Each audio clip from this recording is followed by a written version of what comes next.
ساری مشکل یہ ہے کہ ہم اپنے سماجی قوانین کو زیادہ سے زیادہ دینی قوانین سے الگ کر کے رکھتے ہیں. اس سچائی کو تو ہم انکار نہیں کر سکتے. ہمارا سماج کافی حد تک کوشش یہ کرتا ہے کہ دین سے تھوڑا الگ ہٹ کے زندگی گزارے اور دین کو ایک مقدس قانون بنا کے اس کو بالائے طاق رکھنے کی کوشش کی جاتی ہے. دین ہماری زندگی ہی کے لیے تو آیا تھا، ورنہ دین کے احکام کو بہرحال آخری سانس سے شروع کرنا چاہیے اور دفن پہ ختم کر دینا چاہیے. یعنی انسان مرے، کفن وفن دے کے نہلانے دھلانے، بس یہی دین میں ہونا چاہیے. اس لیے کہ اگر زندگی کا قانون نہیں ہے تو مرنے کا ہے. تو مرنے کے بعد انسان بس 2 ہی 4-10 گھنٹہ اس دنیا میں رہتا ہے، وہی جو قوانین اس کے لیے ہو وہی رکھ دیے جائے، اس کے علاوہ دین میں کوئی قانون نہیں ہونا چاہیے. لیکن دین نے قانون اتنا دقیق بنایا کہ بعض احادیث روایات میں اشارہ کیا گیا ہے کہ حتیٰ ایک خروچ اگر آ جاتی ہاتھ پر تو اس کا حکم کیا ہوگا، اس کے اوپر کیا پنالٹی لگے گی. اسلام نے اس کا بھی حکم بیان کیا. تو جب زندگی کے دقیق ترین قوانین ہماری شریعت نے بیان کیے ہیں تو ہم اس کو الگ کر کے رکھیں گے. یعنی ہم نے سماج کو الگ کر کے رکھا ہے. اب وہ سماج کو الگ کر کے رکھنے کا ایک سلسلہ جو ہمارے یہاں پایا جاتا ہے ازدواجی زندگی میں، اس حوالے سے 2 روایت آپ کی خدمت میں پیش کریں. اور بہرحال گفتگو بہت طولانی ہے، لہذا کوشش کریں گے کہ جلدی سمیٹ دیں. مرد اور عورت یہ دونوں شادی کرتے ہیں اور تقریباً یعنی ہر چیز میں برابری کا احساس بھی پایا جاتا ہے. لیکن اس احساس نے وہاں پر آ کے دم توڑ دیا کہ جب عورت کو ہم نے بہو کا نام دے دیا. بیوی تک تو ٹھیک تھا، لیکن جہاں بہو کا نام دیا وہاں پر معاملہ تھوڑا سا گڑبڑ ہو جاتا ہے. اب آپ بہرحال اسلام کے حکم کو 2 ٹوک سن لیجئے تاکہ بہت زیادہ ہمیں فلسفہ بافی نہ کرنا پڑے. آپ کا بس اپنے بیٹے کے اوپر کیوں نہیں چلتا؟ تو بھی سنا جی تو ایک سلوات پڑھیں محمد والی. اللہم صلی علی محمد وآل محمد. آپ کا بس اپنے بیٹے کے اوپر چلنا چاہیے، اور بس چلنے کے لیے بھی وہ ایک دن نہیں تھا کہ جس دن اس کی شادی ہوئی تھی. بس قابو میں رکھنے کے لیے، اپنے بس میں رکھنے کے لیے اللہ نے ایک طویل زندگی اس کو دی تھی. پیدائش سے پہلے سے وہ آپ سے وابستہ تھا. آپ اس کو بنا کے رکھتے تو ضرورت ہی نہ پڑتی کہ ایک الگ سے دباؤ، اتنا پریشر رکھنا پڑے. لیکن بہرحال کہیں نہ کہیں کوئی خرابی پائی جاتی ہے کہ جہاں یہاں تک معاملہ پہنچ گیا، لہذا ایک الگ دباؤ ایک خاتون کے اوپر آ جاتا ہے. اور اس کے بعد پھر بہرحال زندگی کی جو کافی حد تک شیرینی ہے وہ تلخی میں تبدیل ہو جاتی ہے. اور بہرحال سماجی مسائل یوں بھی بہرحال عام طور سے لوگ پسند نہیں کرتے ڈسکشن اس کا، لیکن ہے ایسے کہ یہ تلخ ہے. اسلام نے کس طریقے سے رکھا ہے وہ سنیے. 2 روایت سے آپ کی خدمت میں آتی ہے. ایک سوال میں محمد والی. اللہم صلی علی محمد وآل محمد. پیغمبر گھر میں داخل ہوئے، مولا کائنات خود راوی. پیغمبر گھر میں داخل ہوئے، جناب فاطمہ زہرا سلام اللہ علیہا اللہم صلی علی محمد وآل محمد. کائنات دونوں بیٹھے چکی پیس رہے تھے. چکی چونکہ ہمارے بچے نہیں سمجھیں گے، بتائیں جانتا پیس رہے تھے دونوں ساتھ. پیغمبر آ کے پوچھتے ہیں کہ تم میں سے کون زیادہ تھکا ہے تاکہ میں اس کی جگہ بیٹھا. رسول ہیں، اس مقام کو کوئی درک نہیں کر سکتا. تم میں سے کون زیادہ تھکا ہے تاکہ میں اس کی جگہ بیٹھ جاؤں. مولا کائنات فرماتے ہیں یا رسول اللہ آپ کی بیٹی فاطمہ زیادہ تھکی ہوئی. اب آپ یہ بھی اس رشتے کی شیرینی اور اس رشتے کے مٹھاس کو پہچانے کہ اگر فاطمہ کو موقع مل جاتا بولنے کا تو آپ یقین رکھیں کہ فاطمہ بھی یہی کہتی ہیں کہ یا رسول اللہ آپ کے داماد زیادہ تھکے. بہرحال اس رشتے کا بھی بیان کریں گے. لیکن پہلے مولا کائنات نے گفتگو کی اور کہا کہ فاطمہ زیادہ تھکی ہیں رسول اللہ آپ بیٹھ جائیں. اور پھر پیغمبر اور مولا کائنات بیٹھ کے جاتا پیستے.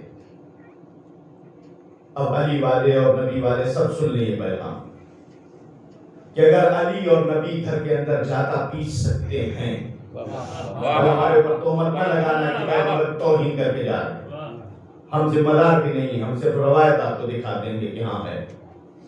یہ پیغمبر کی توہین نہیں ہے, یہ گھر کا معاملہ ہے کہ اگر علی اور نبی گھر کے اندر جاتا پیس سکتے ہیں تو گھر کا اور کوئی کام کسی مرد کے لیے آر اور عیب نہیں ہو سکتا. صلوات پڑھیں محمد والے اللہم صلی علی محمد وآل محمد. دوسری روایت جناب فاطمہ مولا کائنات خود راوی ہیں. پیغمبر گھر میں داخل ہوئے, فاطمہ چولہے کے پاس بیٹھی ہوئی تھی اور میں دال چن رہا تھا. اور اس کے بعد پیغمبر تشریف لے آیا اور پیغمبر نے جب دیکھا تو خوشی کا اظہار کیا. اور اس کے بعد ہمارا حافظہ اتنا مضبوط نہیں ہے کہ پیغمبر نے ایک سلسلے سے اتنے ثواب بیان کیے ہیں کہ اگر کوئی مرد اپنے خاتون اپنی بیوی کا ہاتھ بٹاتا ہے گھر کے کاموں میں تو اس کے لیے 1000 عمرے کا ثواب, 1000 حج کا ثواب, 1000 جہاد کا ثواب.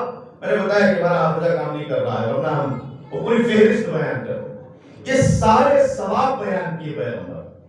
اور جب بھی کبھی یہ ثواب کا سلسلہ کہیں بیان کیا جاتا ہے کہ اس لیے نہیں بیان کیا جاتا کہ آپ کو لالچ دی جا رہی ہے کہ ثواب کے چکر میں, بلکہ اس عمل کی اہمیت کو بیان کیا جاتا ہے کہ دیکھو جو لوگ گھر کے باہر نماز کی اہمیت پہچانتے ہیں, روزے کی اہمیت پہچانتے ہیں, وہ پہچانے کہ گھر کے اندر بھی کچھ فرائض ہیں جن کی انجام دہی پہ پروردگار عالم نے وہی ثواب رکھا ہے جو گھر کے باہر اعمال میں رکھا ہے. ثواب بولے محمد صلی علی محمد وآل محمد.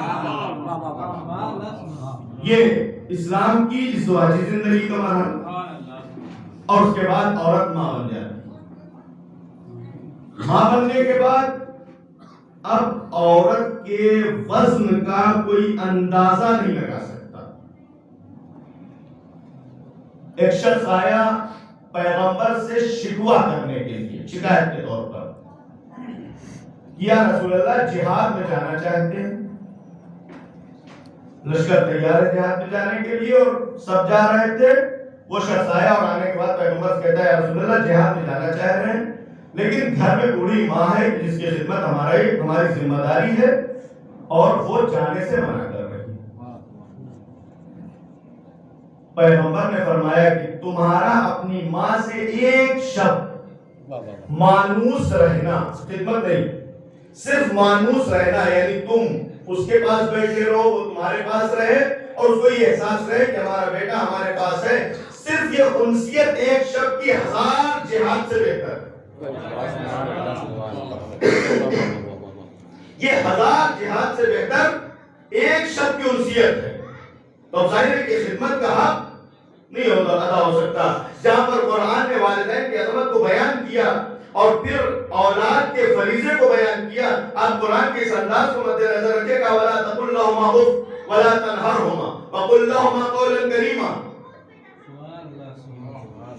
دیکھو ان سے اف نہ کہنا, ان کو جھڑکنا نہیں, ان سے نرم لہجے میں گفتگو کرنا.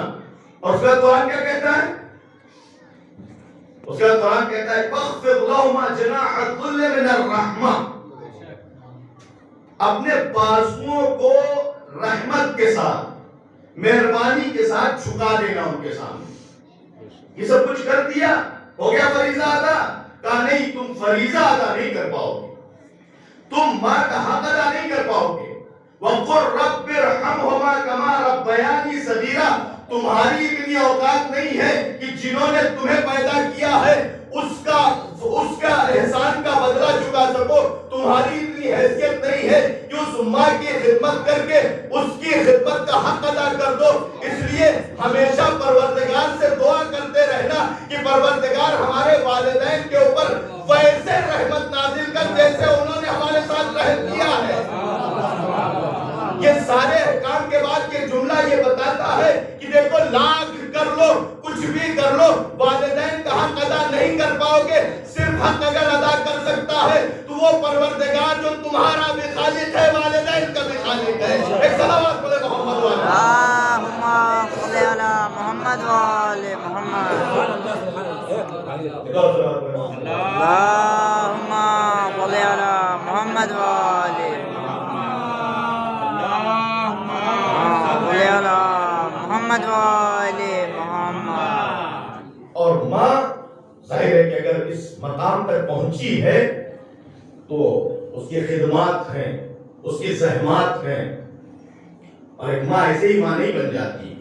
یوں ہی الجنت تحت اقدام الامہات نہیں ہے کہ ماں کے قدموں کے نیچے جنت رکھی گئی ہے تمہاری۔ یہ ایک ماں کی اہمیت کو بیان کرنے کے لیے بیان کیا گیا ہے، نہیں کہ ہمارے لیے لالچ کا ایک سبب بن جائے کہ ہاں بس ماں کے قدموں کے تلے جنت ہے۔ بلکہ یہ ماں کی خدمت اور اس خدمت کی اہمیت کو بیان کرنے کے لیے نقطہ ہمارے لیے بیان کیا گیا کہ ماں کے قدموں کے نیچے جنت ہے، اس لیے کہ جس ماں کے قدموں کے نیچے جنت ہے اس ماں کے سینے پہ ہم ہوتے ہیں۔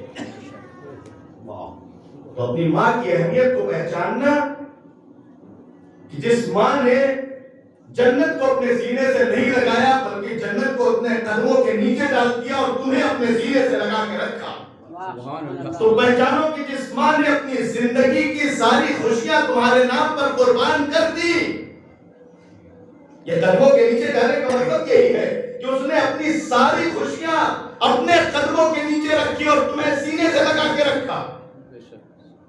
تو پھر اس ماں کی خدمت کا کوئی صلہ تم دے سکتے ہو؟ کبھی نہیں دے سکتے۔ اب آپ پہچانے کہ آج ہمارے اوپر اعتراض یہ ہے کہ پرش پردھان سماج،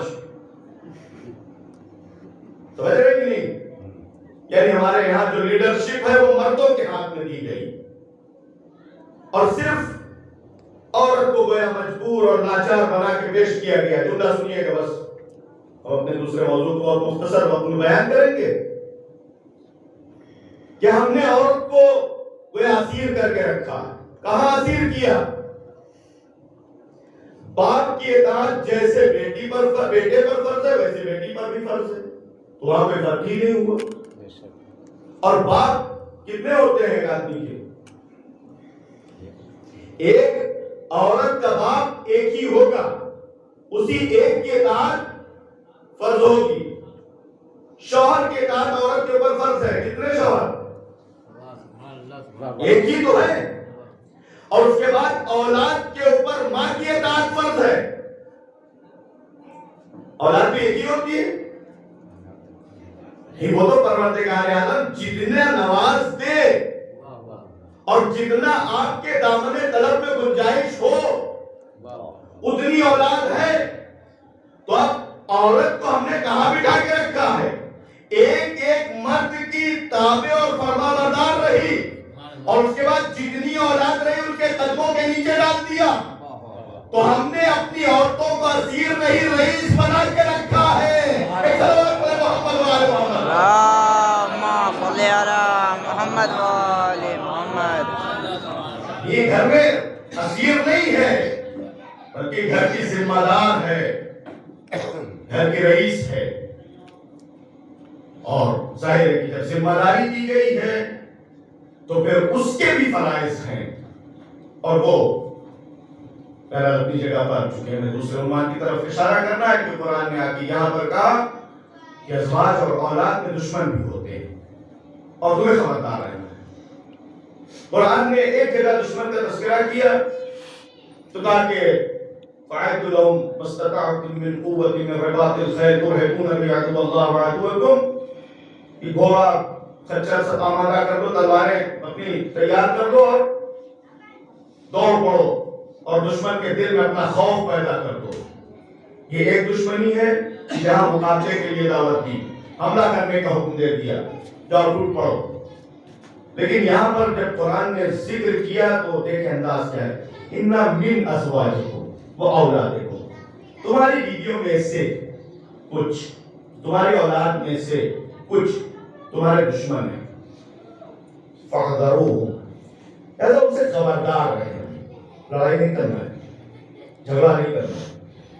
اور اس کے بعد وَإِن تَعْفُوا وَتَصْفَحُوا وَتَغْفِرُوا فَإِنَّ اللَّهَ غَفُورٌ رَحِيمٌ، اگر تم معاف کر دو، تم ان کی غلطیوں کو نظر انداز کر دو، ان کی غلطیوں کی پردہ پوشی کرو، اللہ بھی غفور رحیم. یعنی یہ دشمنی وہ ہے کہ جس کا مقابلہ نہیں کرنا ہے بلکہ جس کو سنبھال کے رکھنا ہے. انسان کی زندگی کا سارا لطف اسی میں ہے کہ گھر کے اندر دشمنی کا خطرہ پایا جاتا ہے اور اس دشمنی کے مقابلے میں ہمیں عفو اور درگزشت سے کام لینا ہے. اور اگر زندگی سے یہ عفو اور درگزشت کا جذبہ ختم ہو جائے تو ایک دن کی زندگی انسان کی دوپر ہو جائے گی. اور بالکل آپ اپنے سماج میں محسوس کر سکتے ہیں کہ جہاں جہاں عفو اور درگزشت کا جذبہ تھوڑا سا کم ہوتا ہے زندگی جہنم بن جاتی ہے. یعنی مقابلے کی جیسے ہی صف آرائی ہوئی، تم نے ہمارے ساتھ ایسا کیا ہے تو ہم بھی دیکھو دکھائیں گے تم کو. جہاں دکھانے کا جذبہ پیدا ہوا فوراً یہ دشمنی بڑھنے لگتی. اب یہ دشمنی نہیں رہ جاتی، کینہ ہو جاتا ہے، ایک گلٹی بن جاتا ہے، ایک جلن کا مادہ دل میں پیدا ہو جاتا ہے. ظاہر ہے کہ وہ جن کو ساتھ چلنے کے لیے کہا گیا تھا وہ ایک دوسرے کے سامنے کھڑے ہو جاتے ہیں، نہ یہ آگے جا سکتے ہیں نہ وہ آگے جا سکتے ہیں. لہذا راستہ بند ہو جاتا ہے، صرف ایک جگہ بیٹھے بیٹھے لڑ سکتے ہیں، جھگڑ سکتے ہیں، زندگی کو آگے نہیں لے جا سکتے. لیکن جس عداوت کا قرآن نے تذکرہ کیا ہے، یہ عداوت کوئی ایسی دشمنی نہیں ہے جس کے لیے تیر تلوار تبر کی ضرورت پڑے، جس کے مقابلے کے لیے، بلکہ اس دشمنی کے مقابلے میں جس اسلحے کو پروردگار عالم نے ہمارے لیے پریفر کیا ہے، ہمارے لیے تجویز کیا ہے، وہ کیا ہے؟ عفو درگزشت. ٹھیک ہے، اس کی وہ جانے اسے پاسے وفا تھا کہ نہ تھا، تم فراز اپنی طرف سے تو نبھاتے جاتے. تم کو اپنی ذمہ داری نبھانا ہے، تم کو یہ نہیں دیکھنا ہے اس نے کیا کیا تو ہم کو کیا کرنا چاہیے. تمہارا فریضہ کیا، اور وہ فریضہ اگر انسان صرف اور صرف اپنا فرض سمجھ کے انجام دیتا رہے تو دشمنی ہار جائے گی، عفو اور درگزشت جیت جائے گی. سبحان اللہ سبحان اللہ. اور یہ عام طور سے ہم اپنی زندگیوں میں دیکھا کرتے ہیں. لیکن اگر دشمنی کینے میں تبدیل ہو گئی تو پوری زندگی جہنم بن جاتی ہے. لیکن قرآن نے جس دشمنی کا تذکرہ کیا ہے، اس دشمنی کو سمجھنا سب سے اہم مسئلہ ہے. دشمن شناسی کے حوالے سے بڑی ساری گفتگو ہوتی ہے کہ انسان کو اپنے دشمن پہچاننا چاہیے. سب سے بڑا دشمن شیطان ہے، وہ اپنی جگہ. لیکن یہ جن کے لیے پروردگار عالم یہ کہہ چکا ہے وَجَعَلَ بَيْنَكُمْ مَوَدَّةً وَرَحْمَةً، یہ ہماری نشانی ہے، تمہارے درمیان ہم نے محبت اور رحمت کا رشتہ قرار دیا. سب کچھ کہنے کے بعد کہا کہ تمہاری انہی ازواج میں سے تمہارے دشمن بھی پائے جاتے ہیں. یہ کون سی دشمنی؟ دشمنی ہمارے یہاں ایک بڑی خیالی قسم کی دشمنی پائی جاتی ہے، اور اگر ہم اپنے سماج میں اپنی دشمنیوں کا ایک تجزیہ کریں تو عام طور سے ہم خیالی دشمنیوں میں اپنی زندگی برباد کر رہے ہیں. لیکن جو حقیقی دشمنی ہوتی ہے اس کی طرف متوجہ نہیں ہے. ایک مثال ہمارے ذہن میں آئی ہے، شاید آپ کسی بھی طریقے سے اگر محسوس کر سکیں تو انشاءاللہ وہ بات آپ کے ذہن تک منتقل ہو جائے گی. 14-15 سال کا لڑکا جوان گٹکا کھا کے ہمارے سامنے آیا، ہم نے ایک تھپڑ مارا، اس کا چہرہ لال ہو گیا. گیا اماں ابا کے سامنے، انہوں نے لال چہرہ دیکھا اور اس کے بعد کس نے مارا؟ فلاں صاحب نے مار دیا. ان کو کیا حق ہے کہ وہ ہمارے بچے کو مار دیں؟ کیسے مار دیا انہوں نے؟ لاٹھی ڈنڈا جتنے بھی اوزار اسلحے سے لے کے ہمارے سامنے کھڑے ہو گئے. ہم نے کہا کہ بھائی صاحب آپ نے دیکھا نہیں اتنا بدتمیز تھا؟ کیا بدتمیزی کیا؟ اس نے گٹکا کھایا تھا. تو گٹکا کھانا کون سے اتنا بڑا جرم ہوا اور آپ نے اتنی تیز مار دیا تو اس کا چہرہ لال ہو گیا؟